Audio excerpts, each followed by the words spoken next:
Jason Welle, welcome to the OUTPERFORM podcast. How are you? Thanks, Scott. I'm doing just fine. All right, before we get into anything else, I have to ask you the question that I force all of my podcast guests to answer. When you hear the word outperform, what does that mean to you, and how do you define outperforming in your life? Well, Scott, I have the advantage of having read the draft of your book before it hit the shelves. No, for me, I suppose outperforming is we all have a certain vision of what we plan to accomplish today, or this week, or this month, or in our lives. And when I think about outperforming, it's a way of trying to raise that bar. Is that how can I bring myself to the point where I'm doing more of, or I'm doing better, the things that I already foresaw. For me, outperforming is having that, is taking a measure of that expectation you had for yourself, and then adjusting it up. I like that. So for all of you listening out there, if you haven't realized it already, Jason and I do share the same last name. He is my older, wiser, maybe not quite as good looking brother that happens to live in Rome, Italy. And I wanted to bring him on as just kind of an impromptu podcast because not only does he live in, I think, what was the epicenter of the coronavirus, and normally I would never name the date that I'm actually recording the podcast, but this is being recorded on April 2nd, so we're really kind of still in the heart of everything going on. And I thought it'd be interesting for him to share not only his perspective just on what it's like being in Italy, but the other part of it as well is that he's a Franciscan friar, and he's the director of studies at PSI, which stands for the Pontifical Institute for the Study of Arabic and Islam. And I thought he would be able to give a very interesting just look at what's going on in our society and in our world these days. And I guess that's the first question that I'll really launch into is, I think so many people out there, when we're going through tough times, look to people in religious positions for answers, maybe for clarity, to help them process what's going on. What advice or what thoughts do you have, or how are you making sense of just everything going on, not only in Italy, but in the world, that's really been turned upside down in the last month or so? Well, I would say this first. God did not cause the coronavirus. God did not send us this scourge to punish us. I think oftentimes when we face tragedy, the first, whether it's the loss of a loved one, someone in my family, or whether it's a larger scale tragedy like this one, people automatically jump to the assumption that there's some cause-effect reaction. I must have sinned, therefore God responded in this way, or we made this mistake, therefore bad things happened. And I mean, I look at a tragedy like this, and the first thing I have to say is I don't perceive God as the cause of it.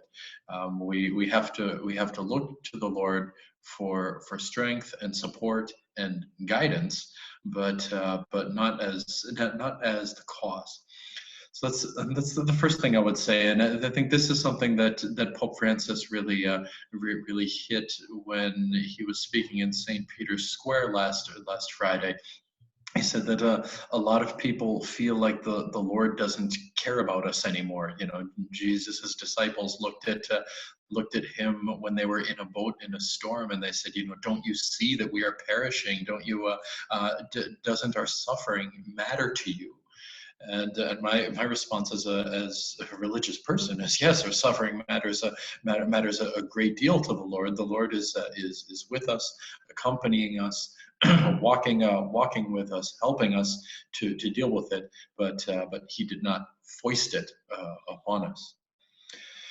The second thing I think, and this is really unique to the current crisis, the coronavirus, is the frustration of the fact that we are all physically isolated. You know, many people in a moment of personal crisis do turn to religion. They do turn to prayer. They turn to their priest. They turn to their pastor. Something else. But unfortunately, I can't go sit in the church and welcome people and talk to them. I can't go to visit someone's home, who's someone who's grieving a loss, and speak to her. We're all spending a lot of time on our phones these days, and a lot of times texting and and things like that. But as a minister, the particular frustration of this moment is that we want to be present to people, and we can't. It's against the law, and it places public health in danger.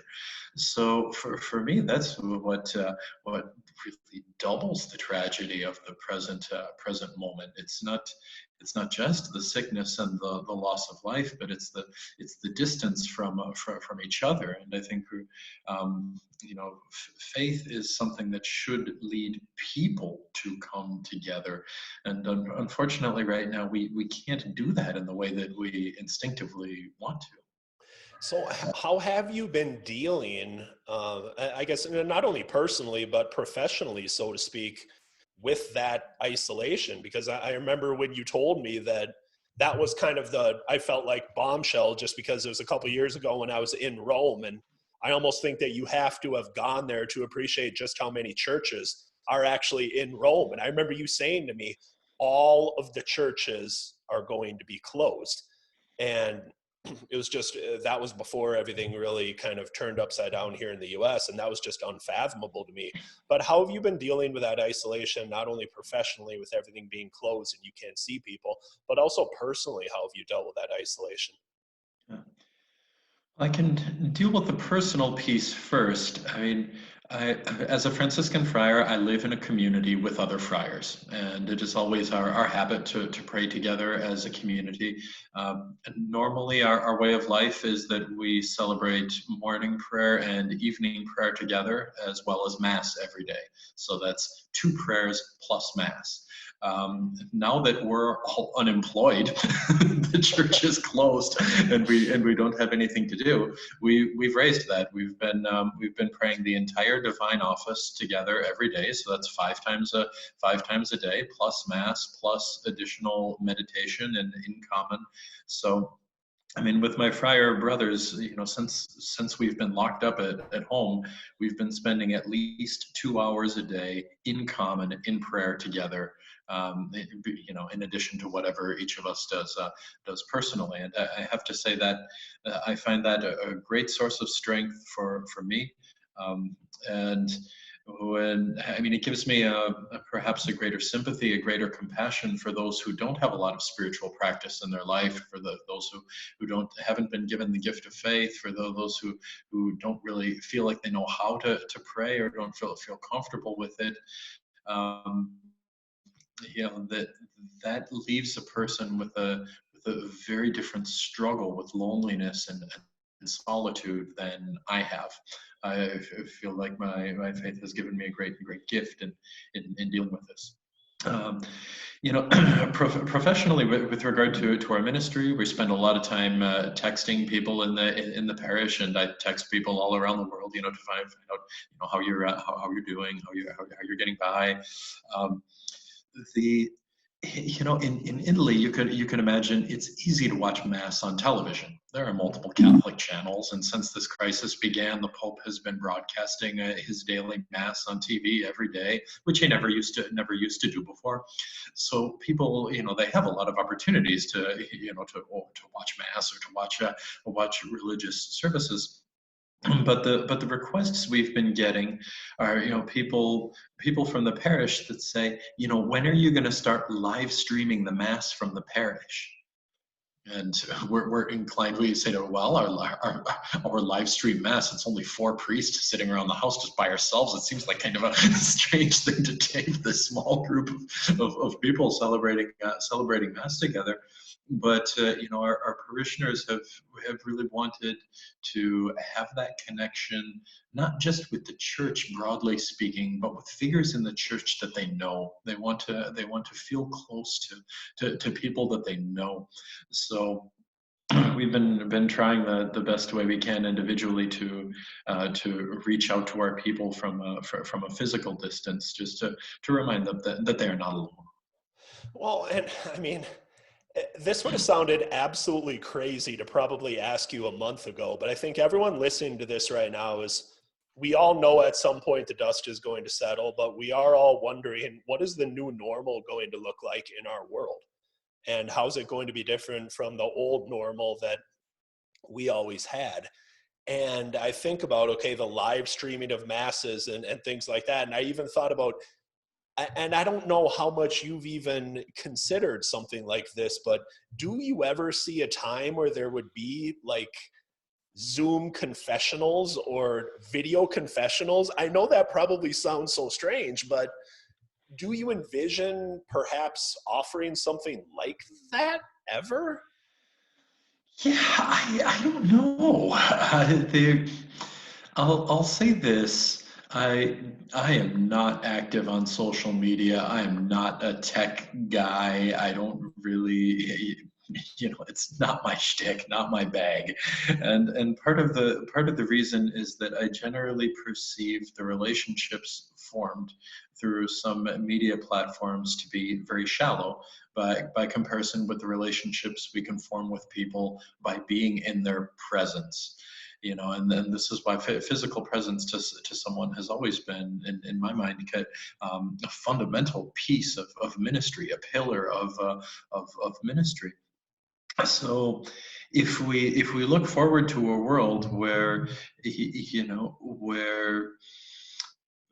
media presence to people, electronic presence to people is not some kind of an add-on to my normal relationship with him or with her, but really that's the foundation of the relationship from which I build something else.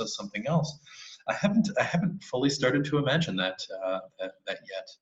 Um, I mean, even when I think about it in terms of physical relationships, you know, Italians are huggy, kissy people. It's very common just for a friend of yours, male or female. You meet that person on the street, and you go up and you give them a kiss on both cheeks. And you hear politicians here saying now out loud, there will be a day when we can kiss each other again. Because right now, when you see people on the street intentionally maintaining such distances from each other, I mean, for the Italian soul, that is just bizarre. It's really bizarre. So I don't know. I haven't started to imagine the new normal yet, but I mean, I'll say I appreciate much more now than I did a month ago the degree to which um, phone calls, Zoom, texting can give people a sense of presence and awareness that I had not appreciated before. Mhm. And I mean, it's interesting that you bring up kind of the hugging, the kissing, the Italian way. It's obviously different here in the States, but just last night I went to my first socially distanced neighborhood happy hour where we just You all were you went mean you were outside. drinking by yourself? You were drinking by yourself, weren't you? No, that's quarantinis. Was anyone else in the room when you were drinking? So we all went outside here in the neighborhood, and we did all maintain our social distance, and the kids are kind of playing around, and but it is still just weird because you can't walk up, you can't stand right next to people, you can't shake their hand. We're all just kind of standing 6 to 10 feet apart from each other, and there is that longing and kind of that missing of closeness, even though it was great to see people aside from just seeing them on a screen. But to come back to not only this and kind of what you said before, for people that aren't in a situation like you are, where you legitimately get to see many friars every single day, do you have any words of wisdom as far as how they can combat maybe some of the loneliness that they're feeling right now in this moment? Well, I think first, try to give time to prayer. And many of us, we feel like when we pray, we don't know what to say. We don't know how to do it. When I decide that I'm going to going to pray, just 30 seconds or 1 minute in, I get discouraged because I don't know what the heck is going on here. Um, we need to let some of that auto criticism down. Saint Paul said in the letter to the Romans that none of us knows how to pray as we should, but it's the Holy Spirit that prays in us with sighs too deep for words. So, I mean, my advice to someone that wants to pray is just to stop and take 3 deep breaths. Very slowly, just breathe and just be there for a little bit. Take those deep breaths and then be very honest with God. Sometimes in our prayer, we have this idea that I should be mouthing pious words and repeating certain pious sentiments. A lot of us right now are very frustrated by our circumstances. We might be very angry with God. We might be, disappointed with the world, disappointed with ourselves. Prayer should be honest. So start by breathing deeply, and then in your own way, let out what it is you have to offer to the Lord. None of us we don't need to be monks to be able to do that. We each have the groans within us to do that. I don't suggest that the ordinary person at home alone should spend 2 hours a day in prayer. If she can, that's great. If he can, if he can, that's great.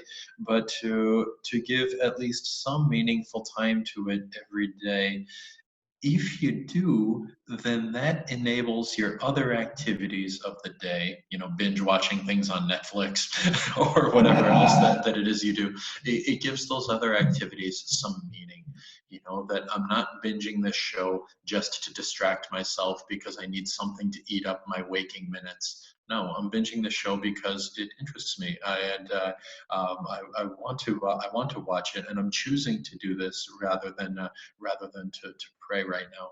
The activity of turning to the Lord in prayer is something that fuels the meaning in the rest of our day, and that's how I would encourage people to approach it. Well, thank you for sharing that, because I do think that that's a pretty common thing with people. If they're just getting started, or maybe aren't as strong in their spiritual life or their faith, is that they do maybe beat themselves up and feel like, well, I'm not doing it right if I'm praying. And I think for you to actually talk people through how they can get started with that is a really important thing. I'm going to actually circle back to kind of where you started with, which was, God didn't cause this. And then you brought up in your last answer that, there are people that might be frustrated, angry about everything that is happening, fearful. So if God didn't cause this, let's just say that I'm coming in and we're doing a Zoom confessional right now, and I'm trying to ask you for answers. And I say, Father Jason, then why is this happening? What would you say? I don't expect we're ever going to get a why on this earth. I can't tell you what the cause of this is. I don't pretend to know what the cause of this is. We're Palm Sunday is this Sunday, and then we go into Holy Week, and we go into Easter. And for me, the story of the Lord's passion and death is not a story of explaining the origin of suffering. When we look at Jesus on the cross, why did he have to suffer that way? Um, Jesus didn't come to explain or to justify our suffering. Jesus came to suffer with us, to walk with us, to accompany us, and to be with us in the midst of our suffering. I think when we expect to have an answer to the why question, we shackle ourselves to frustration. When we expect to find a clear response to the reason why, we keep ourselves chained. Um, there's freedom in letting go of that constant urge to ask why. I don't know, and I don't expect to know on this on this earth, but I expect, and I hope, and I know that the Lord is with me in the midst of it. He has promised he will never abandon us. So I'm going to let you out of here on this. Is that part of what I truly believe? Again, not knowing, you can only connect the dots going backwards, and I fully agree with you that we're not going to know why and while we're here. But I do firmly believe that as we're going through this, we are learning things about ourselves. We're learning things about our teams, whether you're in business, or you could be learning stuff about your team of friars, your team at PSI. And we're also learning things about our society and our world. What things do you think you are learning, we are learning? What are some of those lessons, in your opinion? Yeah, this is interesting. I was reading an article in the New York Times a week or more ago about the Spanish flu in 1918. A lot of people talk about the flu as the last major global pandemic like this. The article was focused on the fact that, even though a huge number of Americans died from the Spanish flu, many more than died in World War I, for example. The Spanish flu never spawned a great amount of literature the way World War I did. It never it didn't leave a lasting mark in the national imagination. And the thesis of the article was that perhaps it was that in that moment of pandemic, a lot of people, instead of turning to care for their neighbor, instead of turning to love their neighbor and to try to help their neighbor, instead they became defensive. They tried to save themselves. And after the pandemic ended, they remembered their egotism. They remembered their selfishness, and they didn't want to write about it. They didn't want to remember it, so they blocked it. And thus the flu never left a major mark on American culture. I'm not sure if that analysis is correct or not. I'm not a historian, but what I would suggest is this. I find the greatest meaning in this when I look at heroic individuals. And in a sense, there's a strong parallel between the coronavirus and the way many people look at the church today. That the church has so many major institutional failings. It's not at all difficult to find ways that the church as an institution has gone horribly astray and made big mistakes that hurt people. And but the greatest apology, the greatest defense for the church's faith is the saints that the church has produced, the really holy men and women, the heroes that have emerged from reflection on who Christ is. So when I look at the coronavirus, I think when it's done, I mean, a lot of us will probably focus on which government could have done this, and if the Chinese had taken this step 5 years ago, or if Donald Trump had taken this step 2 months ago, or if Conte, the head of Italy, had taken this step 6 weeks ago, and we play these sorts of institutional games. I think what I hope to learn from this is that a week ago, when in the north of Italy, they put out a call for 300 doctors to come from the south and help in the red zone where everyone is infected. They put out a call for 300 doctors, and they had 1,000 people volunteer. Wow. That we still live in a world where people are capable of that self-sacrifice, that kind of heroism. And as we move forward, there are going to be more and more stories of individuals who made difficult and strange choices to better those around them. And those are the things that I hope to hold on to, and from which I hope to learn. I know, I mean, when I look at it in my friar community and at the institute where I teach, uh, I'll say this out loud on a podcast to a bunch of Americans. My colleagues will never hear it. So I'm the director of an institute for Arabic and Islamic studies, and most of our professors are really, really old school people. I mean, they work with blackboards and chalk, and they don't know how to email very well, and all of this. They are not tech savvy at all. And thus, when we realized, like, we're going to have to go online for a while, I, as the director of the institute, just went into full head slap. Like, we are really screwed because I'm just not going to be able to get these professors on board with any way to deliver content to our students.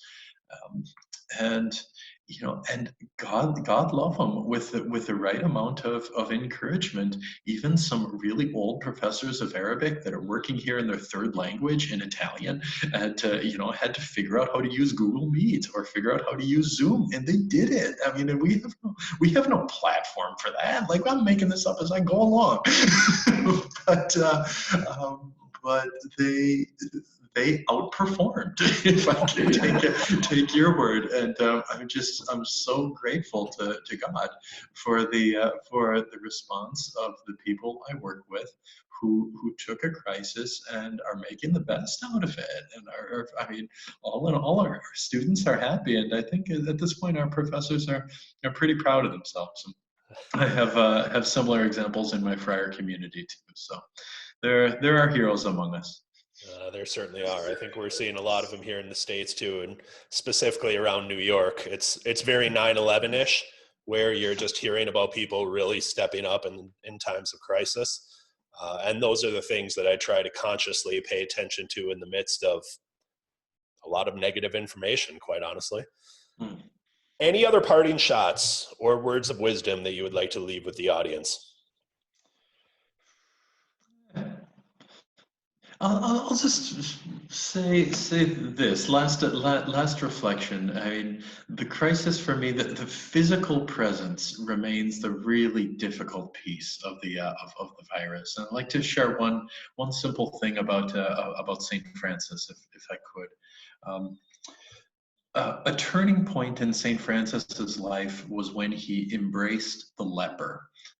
Francis had always hated lepers. Lepers were on the margins of society. Francis thought they were disgusting. He always tried to keep his distance from them.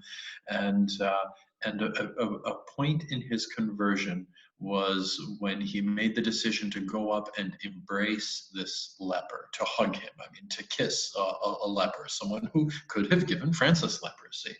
I don't know. I suppose for me, the ongoing sticking point in this crisis is that our Franciscan instinct is that it's humanizing to hug someone. It lends them dignity. If you approach someone physically and you show them, I'm not afraid of you, I'm not disgusted by you, I'm willing to draw close to you because you're a child of God. I mean, that is what ministry what ministry means to us. That's what being a good human in this world means to us. So I mean, for me right now, I guess I'm trying to figure out how to be a good human in this world while being physically distant from you.